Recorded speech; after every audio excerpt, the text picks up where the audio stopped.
Hello दोस्तों, स्वागत है मेरे यूट्यूब चैनल सीएससी एक्सपर्टीज में। तो दोस्तों, आज के इस वीडियो में हम बात करेंगे यानी कि अगर आपके पास कोई पीडीएफ है या पीडीएफ को एडिट करना है, किस तरह से करेंगे। ये जो सारा प्रोसेस होता है हम आपको स्टेप बाय स्टेप करके बताएंगे कि अगर आपके पास कोई पीडीएफ है, अगर उसमें कुछ मिस्टेक हो गया है या गलती हो गया है और उसमें जो होता है टाइप करने में मिस्टेक हो गया है, तो उस पीडीएफ को किस तरह से आप एडिट करेंगे, सारा जो प्रोसेस होता है हम आपको स्टेप बाय स्टेप करके बताएंगे कि किस तरह से आप यहाँ पे करेंगे। तो मान के चलिए या कोई आपके पास जो ऐसा कस्टमर है जिनको, या मान के चलिए कि अगर आप एक से शॉप साइबर कैफ़े का शॉप चलाते हैं। कई बार ऐसा होता है कि किसी का जो होता है पीडीएफ में कुछ हल्का फुल्का जो स्पेलिंग होता है मिस्टेक होता है या नाम में मिस्टेक होता है, तो उसको सही करने के लिए किस तरह से आप ऑनलाइन एडिट करेंगे। तो उसी को आज समस्या को लेकर यहाँ पे हम आपको यहाँ पे बताएंगे कि किस तरह से आप करेंगे। और इसको करने के लिए आपको यहाँ पे देख सकते हैं, इस साइट का यहाँ पे नाम जो है, यहाँ पे देख सकते हैं इसका नाम है sajda.com। ये एक तरह से ऑनलाइन पीडीएफ एडिटर है, ये साइट का नाम है। तो इसको किस तरह से करेंगे, तो बताने से पहले आपसे एक छोटी सी रिक्वेस्ट है। अगर आप हमारे यूट्यूब चैनल पे पहली बार विजिट कर रहे होंगे तो हमारे यूट्यूब चैनल सीएससी एक्सपर्टीज को लाइक एंड सब्सक्राइब जरूर कर देंगे और साथ में घंटी वाले बेल आइकन पे ऑल पे प्रेस कर देंगे, ताकि इसी तरह के जो भी वीडियो का नोटिफिकेशन होगा वो सबसे पहले आपके पास चला जाएगा। तो चलिए वीडियो को शुरू करते हैं। तो यहाँ पे देख सकते हैं ये है ऑनलाइन पीडीएफ एडिटर है, इसका इस वेबसाइट का जो नाम है sajda.com। और इस वेबसाइट का जो लिंक होगा हम अपने वीडियो के डिस्क्रिप्शन में आपको प्रोवाइड कर देंगे, तो आप उस लिंक पे डायरेक्ट क्लिक करके आप यहाँ पे आ सकते हैं। अब आने के बाद क्या करना है, मान के चलिए जो भी पीडीएफ को आप एडिट करना चाहते हैं उसमें कुछ मिस्टेक है, तो उसको सही करने के लिए सबसे पहले क्या करना, एक बात और याद रखिएगा, इसमें केवल आप पीडीएफ को ही एडिट कर सकते हैं। अगर कोई फोटो जेपीजी वगैरह है तो आप उसे यहाँ से एडिट नहीं कर सकेंगे, ये केवल पीडीएफ के लिए है। तो अगर आपके पास पीडीएफ है तो आप इस वेबसाइट के द्वारा या वेबसाइट के थ्रू आप पीडीएफ को एडिट कर सकते हैं। तो एडिट करने के लिए यहाँ पे देख सकते हैं, एक यहाँ पे आपको शो हो रहा होगा अपलोड पीडीएफ फाइल, यानी जिसको भी आप पीडीएफ को एडिट करना चाहते हैं और सही करना चाहते हैं, तो आपको यहाँ से अपलोड फाइल वाले पे इस पर क्लिक कर देना है। अब क्लिक करने के बाद इस तरह से जहाँ भी आपका यहाँ पे होगा पीडीएफ वगैरह, तो यहाँ से जो भी होगा आप अपने पीडीएफ को यहाँ से ओपन कर लेंगे, जो भी जहाँ भी आप लोगों ने यहाँ पे रखे होंगे। तो चलिए हम पीडीएफ को यहाँ से कोई भी एक रैंडम जो पीडीएफ होता है हम यहाँ पे ओपन कर लेते हैं और आगे की प्रक्रिया हम आपको बताते हैं। तो जैसे यहाँ से सेलेक्ट कर लिए हैं पीडीएफ को और यहाँ से ओपन वाले पे क्लिक कर दिए। अब जैसे ही आप यहाँ पे ओपन करेंगे तो यहाँ पे देख सकते हैं थोड़ा सा यहाँ पे प्रोसेसिंग लेगा और इस तरह से यहाँ पे खुल जाएगा। अब यहाँ पे देख सकते हैं ये इस तरह का पीडीएफ है और मान के चलिए कि यहाँ पे इसको हम डेमो एक आपको पीडीएफ को एडिट करके दिखाते हैं कि किस तरह से आप लोग करेंगे। तो मान के चलिए कि यहाँ पे देख सकते हैं ये जो होता है, ये यहाँ पे बेनिफिट्स टू गवर्नमेंट, यानी कि यहाँ पे कुछ इंग्लिश में लिखे हुए हैं। अगर मान के चलिए कि यहाँ पे जो भी यहाँ पे कुछ मिस्टेक है, यानी कि मान के चलिए कि यहाँ पे गवर्नमेंट है, यहाँ पे मान के चलिए कोई भी चीज़ होना चाहिए था, तो इसको एडिट किस तरह से करेंगे। तो सबसे पहले आपको क्या करना, सबसे पहले एक बार जिसको भी एडिट करना है उस पर एक बार क्लिक कर देना है। अब जैसे ही यहाँ पे क्लिक कर देंगे तो यहाँ पे देख सकते हैं ये जो कर्सर है यहाँ पे ब्लिंक कर रहा है।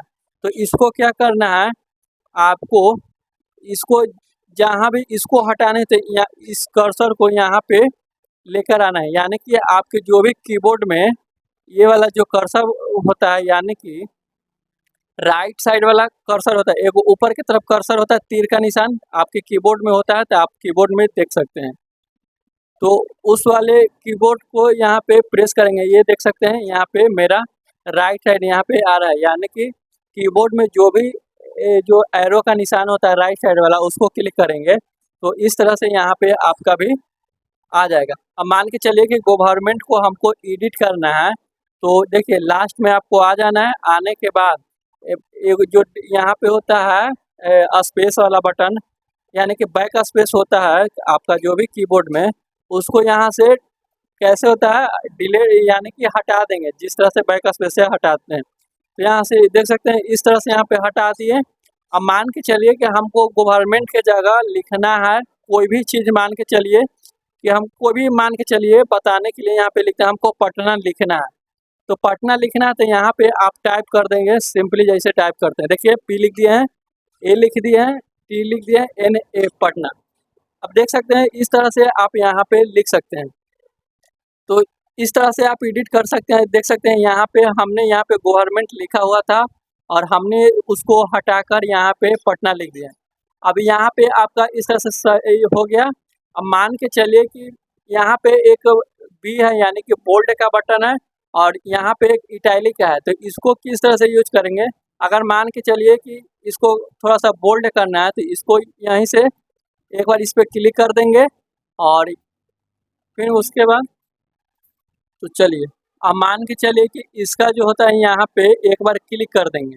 अब क्लिक कर देंगे जैसे, अब मान के चलिए कि इसको जो होता है बोल्ड करना है, यानी कि बोल्ड मतलब होता है यहाँ पे जो गाढ़ा होता है इस तरह से कर सकते थे। इसको करने के लिए आपको यहाँ से सिलेक्ट करना होगा। तो चलिए हम यहाँ से सिलेक्ट कर लेते हैं। इस तरह से करने के बाद यहाँ पे एक बोल्ड का बटन होगा तो इस वाले पे आप क्या करेंगे क्लिक कर देंगे। अब जैसे यहाँ पे क्लिक कर देंगे तो यहाँ पे देख सकते हैं ये हो गया। अब जैसे ही मान के चलिए यहाँ पे देख सकते हैं अब यहाँ पे ये आपका जो होता है यहाँ पे एडिट हो गया है। अब एडिट होने के बाद इसको ये जो ऊपर वाला है इसको हटाने के लिए जैसे ही यहाँ पे देख सकते हैं इस वाले पे यानी कि एक मूव, यहाँ पे मूव का एक बटन होगा। तो जैसे ही आप यहाँ पे मूव वाले पे क्लिक कर देंगे तो यहाँ पे देख सकते हैं यहाँ पे जो भी एडिट हो गया है और यहाँ से वो हट गया है। तो चलिए मान के चलिए अब यहाँ पे कोई भी लिखा हुआ है और इसको एडिट करना है।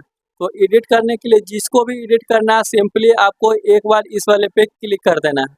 अब जैसे ही आप यहाँ पे क्लिक कर देंगे तो यहाँ पे देख सकते हैं एक ब्लिंक का यहाँ कर्सर होगा। अब जिसको भी एडिट करना है तो उसको सबसे पहले रिमूव करना होगा। तो रिमूव करेंगे, जिसको भी रिमूव करना है यहाँ पे देख सकते हैं जो कर्सर है हम उसको यहाँ पे मान के चलिए कि यहाँ पे हमको वाइल जो लिखा हुआ है इसको हटाना है, यानी कि वाइल जो लिखा हुआ है इसको हटाना है। तो हटाने के लिए यहाँ पे हम कर्सर को ला दिए हैं और उसके बाद आपने जो होता है यानी कि कीबोर्ड से बैक स्पेस जो होता है यानी कि इसको जिस तरह से आप हटाते हैं तो इसको हटा देंगे। अब हटा दिए इसको। अब मान के चलिए इसके जगह पर वाइल के जगह पर लिखना है हमको कोई भी चीज़, मान के चलिए कि हमको लिखना है भारत। तो भारत लिखने के लिए हम यहाँ पे चलिए भारत लिख देते हैं, BHARAT। देखिए भारत, यानी कि हम यहाँ पे जो होता है वाइल को हटाकर यहाँ पे भारत लिख दिए हैं। और जैसे ही मान के चले कि यहाँ पे लिखा गया, अब मान के चले कि इसको कलर का हमको चेंज करना है तो यहीं पे इसको सिलेक्ट करेंगे अपने माउस से, जिस तरह से आप सिलेक्ट करते हैं और यहाँ पे एक कलर का यहाँ पे एक बटन होगा। तो यहाँ पे जो भी कलर में आप चाहते हैं यहाँ से कलर में कन्वर्ट कर सकते हैं। अब मान के चलिए कि हम ग्रीन में चाहते हैं तो यहाँ पे देख सकते हैं ग्रीन वाला जो भी था यहाँ पे A to Z, यहाँ पे जो भी लाल में था यहाँ पे ग्रीन में हो गया। तो इस तरह से आप यहाँ पे कलर को चेंज कर सकते हैं। अब यहाँ पे इटैलिक है तो इटैलिक का मतलब यहाँ पे मान के चलिए इसको हम करके आपको बताते हैं कि अब मान के चलिए हम इसको ऑफ इंडिया को यहाँ से सिलेक्ट कर लिए। अब इटैलिक वाले पे जैसे ही यहाँ पे क्लिक करेंगे तो इटैलिक का मतलब हल्का देख सकते हैं यहाँ पे जो होता है तिरछा टाइप का यानी कि टेढ़ा हल्का कर दिया। अब इस वाले लेटर में और इसमें लेटर में देखेंगे तो थोड़ा सा डिफरेंट है। ये जो ऊपर वाला है यहाँ पे इटैलिक है तो हल्का सीधा हो गया। अब मान के चलिए कि इसको इस तरह से करेंगे कर देंगे। अगर इसको अंडू करना है तो अंडू करना है तो यहाँ पे देख सकते हैं एक अंडू का यहाँ पे बटन होगा। तो पहले वाले जैसे पहले था और उसे करना है तो यहाँ पे अंडू का एक बटन होगा, यहाँ पे देख सकते हैं। तो इस वाले पे क्लिक कर देंगे। अब जिसको भी अंडू किए हैं तो यहाँ पे टिक कर देना है और जितने स्टेप यहाँ पे यानी कि आपने किए होंगे तो यहाँ पे स्टेप को भी यानी अंडू करना है यानी कि रिवर्स करना है, तो यहाँ पे टिक कर देंगे और उसके बाद रिवर्स सिलेक्टेड वाले पे क्लिक कर देंगे। अब यहाँ पे अगर आप लोग देखेंगे तो देख सकते हैं यहाँ से मेरा जो इटैलिक किया हुआ था और कलर यहाँ पे किया हुआ था वो सब है यहाँ से हट गया, यानी कि अंडू किए हैं। तो अब उसी तरह से बहुत सारे जो है यहाँ पे टेक्स्ट है, टेक्स्ट को यहाँ पे ऐड कर सकते हैं और उसके बाद यहाँ पे लिंक को भी यहाँ पे देख सकते हैं ऐड कर सकते हैं। यहाँ फॉर्म है, जब आप फॉर्म बनाते थे यहाँ पे जो भी रेडियो बटन होता है यहाँ से कर सकते हैं। तो ये था जो सारा प्रोसेस था। अब उसके बाद यहाँ पे इमेज को भी यहाँ से ऐड कर सकते हैं, देख सकते हैं इमेज वाले पे क्लिक कर देंगे और उसके बाद यहाँ पे न्यू इमेज वाला है इस पर क्लिक कर देंगे। अब जैसे आप यहाँ पे क्लिक कर देंगे तो यहाँ से अपना जो भी जहाँ भी रखे होंगे फ़ोटो को यहाँ से इंसर्ट करेंगे और ओपन करेंगे। अब इस तरह से यहाँ पे आ जाएगा। आने के बाद यहाँ पे आपको माउस से एक बार क्लिक कर देना है और इस तरह से आपका जो फोटो होगा शो हो जाएगा। अब होने के बाद यहाँ पे थोड़ा सा साइज जो भी होगा यहाँ पे आप दे सकते हैं और मान के चले कि यहाँ पे हमको इस तरह से यहाँ पे फ़ोटो को जो होता है ऐड कर सकते हैं। वैसे यहाँ से जो भी साइन आप ऐड करना चाहते हैं यहाँ पे करके रखे होंगे, यहाँ से सिलेक्ट करके इसी तरह से जो भी होगा कर सकते हैं। अब मान के चलिए कि आपका जो भी पीडीएफ था वो एडिट हो गया है और इसको आप पीडीएफ में पिन से कन्वर्ट करने के लिए यहाँ पे देख सकते हैं जो भी चेंजिंग किए होंगे यहाँ पे अप्लाई चेंज वाले पे आपको क्या करना है, क्लिक कर देना है। अब जैसे ही आप यहाँ पे क्लिक कर देंगे तो थोड़ा सा यहाँ पे देख सकते हैं प्रोसेसिंग लिया और इस तरह से यहाँ पे आपका जो भी पीडीएफ में चेंजिंग किए होंगे वो इस तरह से सक्सेसफुली यहाँ पे हो जाएगा। अब इसको यहाँ पे शेयर कर सकते हैं, डाउनलोड भी कर सकते हैं और प्रिंट भी कर सकते हैं। तो इस तरह से जो भी था यहाँ पे आप जो डॉक्यूमेंट्स होता है पीडीएफ को इस तरह से कर सकते हैं। तो आज के इस वीडियो में बस इतना ही। धन्यवाद।